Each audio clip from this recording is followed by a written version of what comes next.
There once lived a man named Job in the land of Uz. He was blameless and upright, a man who feared God and stayed away from evil. Job was wealthy and respected, with 7 sons, 3 daughters, and many servants.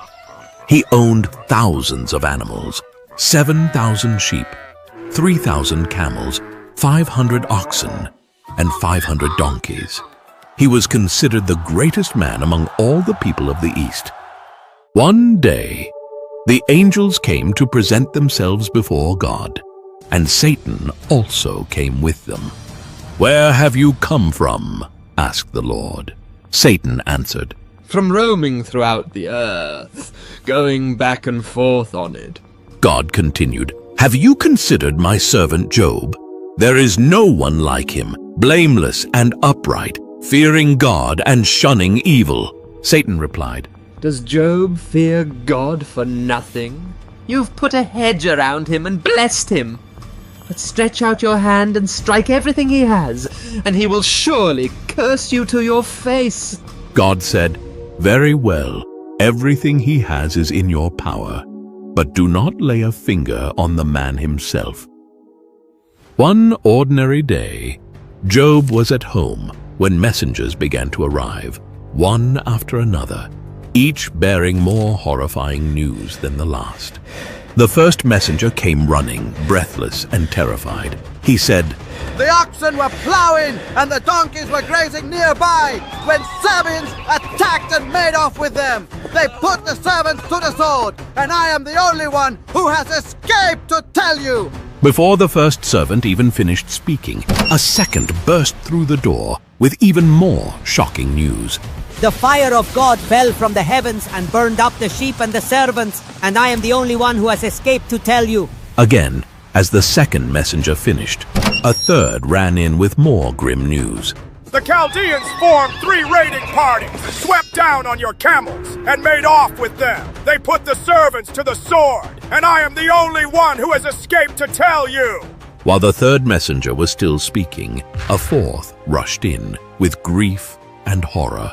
He said, "Your sons and daughters were feasting and drinking wine at the home of their oldest brother, when suddenly a mighty wind came from across the desert. It struck the 4 corners of the house, and it collapsed on them, and they are dead.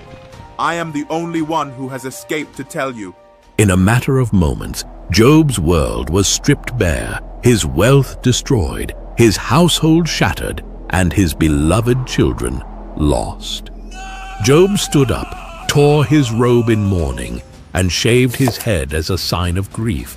But instead of cursing God, he fell to the ground in worship, saying, "Naked I came from my mother's womb, and naked I will depart. The Lord gave, and the Lord has taken away. Blessed be the name of the Lord." In all this, Job did not sin by charging God with wrongdoing.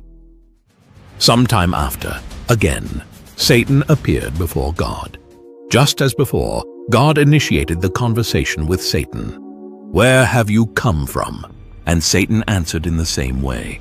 "From roaming throughout the earth, going back and forth on it."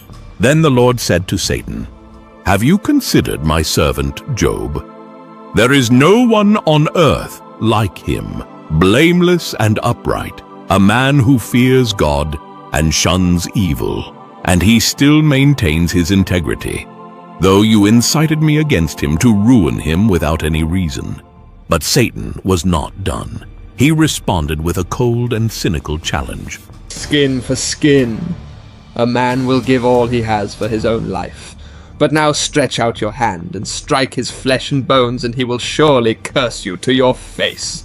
God said, "Very well. He is in your hands, but spare his life." And so Satan went out from the presence of the Lord. By the way, if you find any of these videos interesting or enjoyable, please consider subscribing. These take a long time to make, and it really helps out. Satan struck Job with a torment unlike any he had ever known. Painful boils, inflamed sores that broke out across his entire body, from the top of his head to the soles of his feet. Every inch of Job's flesh screamed in agony. His skin blistered and cracked. Pus oozed from open wounds. He could hardly move without pain. Stripped of his children, his wealth, and now his health, Job was unrecognizable. He wandered to the edge of the city, to the place where ashes were dumped. There he sat, alone and humiliated. He took a broken piece of pottery and with trembling hands scraped at his sores, trying to find some relief. His wife, the only one left, looked at him with eyes hollowed by grief and said, "Are you still holding on to your integrity? Curse God and die!" But Job turned to her, not in anger, but with sorrow and steady faith. "You speak as one of the foolish women speaks," he said. "Shall we accept good from God and not also accept trouble?" And in all this, Job did not sin with his lips. When his 3 friends, Eliphaz the Temanite, Bildad the Shuhite, and Zophar the Naamathite, heard of the great calamity that had befallen him, they left their homes and came with a single purpose, to mourn with him and to comfort him. They had known Job as a man of strength and wisdom, respected, blessed, and noble. But when they approached and saw him from a distance, they were shaken. They did not recognize the man sitting in ashes, covered in sores, scraping himself with pottery. They raised their voices and wept aloud. Each tore his robe and sprinkled dust on his head toward heaven. It was a gesture of deep sorrow and mourning, a sign that they entered into Job's grief. And then they did something remarkable. They sat with him on the ground for 7 days and 7 nights. No one said a word to him, just silent, for they saw that his grief was very great. Then Job opened his mouth, and he cursed the day of his birth. "Let the day perish on which I was born, and the night that said, 'A man is conceived.'" To Job, even the moment he came into existence felt like a mistake, a door that should never have opened. He imagined a world where he was never born, where sorrow never had the chance to find him. Why did I not perish at birth or die as I came from the womb? If only, he said, he had died at birth, then he would be at peace. He just wanted it all to stop. Job's friends had heard enough. Now, seeing Job's despair, they could no longer stay quiet. Surely, they thought, such suffering could only mean one thing. Eliphaz started. "Job, will you be angry if I speak the truth? No innocent man ever suffered like this. God punishes the wicked. Maybe you did something wrong." Job, defiant, said, "What truth? You twist my pain into proof. I know my heart. God knows it too, even if he crushes me for no reason." Bildad spoke. "How long will you say such things? Your children, maybe they sinned. God is fair. If you were truly good, he would help you." Job shouting, "You blame the dead? You mock me! If God would answer, I'd plead my case, but he hides while I rot." Zophar continued. "Stop lying to yourself. Such pride! God sees your wickedness. Beg for mercy before it's too late." And so the debate began. Job clinging to his innocence and accusing God of being unfair. His friends certain of his sin. Now they acted like judges. But somewhere beyond the storm clouds, God was listening.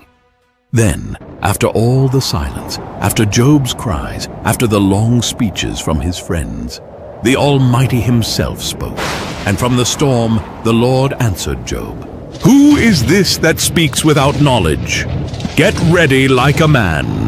I will ask you questions and you will answer me." God's voice thundered with strength, but every word was filled with purpose. "Where were you when I laid the foundation of the earth? Tell me if you know. Who marked off its size? Who stretched the measuring line across it? Have you ever commanded the morning to appear? Can you guide the stars in their path across the sky? Do you send the lightning? Do you give the horse its strength? Can you hunt the prey for the lion or provide food for the ravens? God painted a picture of his power over the heavens, the seas, the storms, and every living creature, from the wild ox to the eagle, from the mountains to the deep oceans, from the untamed behemoth to the terrifying leviathan. Creatures no man could master. God continued, "Can you pull in Leviathan with a hook? Can you put a rope through his nose? Who then is able to stand against me?" After God finished speaking, Job was quiet. He felt very small and humbled. Then he said, "I am nothing. What can I say to you? I put my hand over my mouth. I spoke once, but I said no more." Job realized that he had tried to understand God's plan, but God's wisdom is far greater than his own. Then Job spoke again, with new respect and trust. "I know that you can do all things.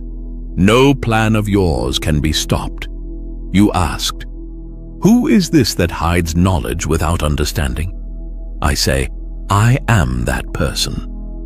I had heard about you before, but now I have seen you with my own eyes.